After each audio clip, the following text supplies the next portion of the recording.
Ray Leah, and this is America Live Now.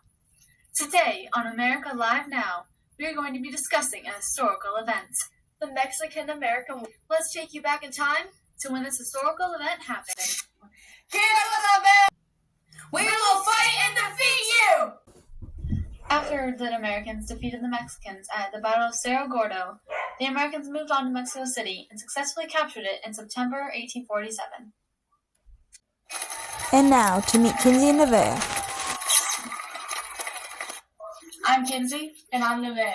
And we are continuing our journey on the Mexican-American War.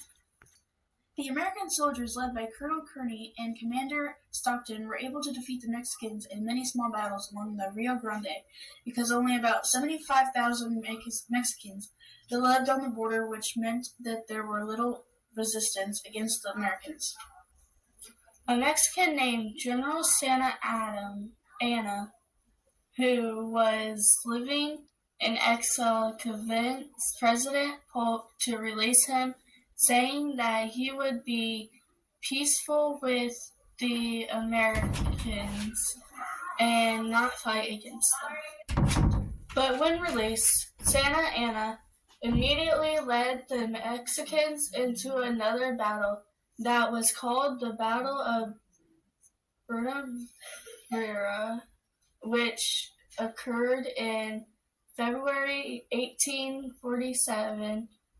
Although he lost majority against the Americans, he was elected as Mexican president the next month.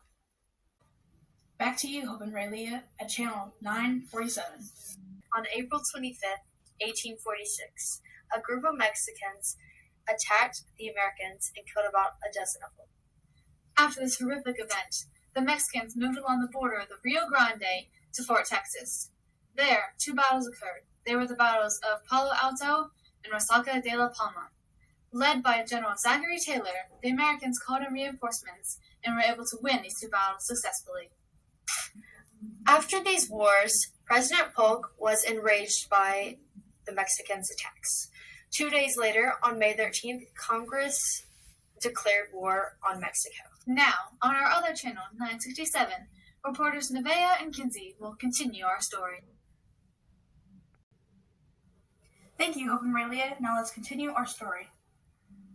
The Mexicans continued to attack the Americans, but despite all their efforts, the Mexicans' defeat was going to happen. After Santa Anna surrendered, the Treaty of Guadalupe Hidalgo was signed, making the Rio Grande the official border between the U.S. and Mexico. A result of this treaty, Mexico recognized the addition of taxes to the U.S. and agreed to sell California to the U.S. for $15 million. After these two additions and the moving the border between Mexico and America, a total of 520,000 square miles were added to the U.S. Now, back to Hope and Ray Leah. Thank you, Kinsey and Nevaeh. And now, back to our story.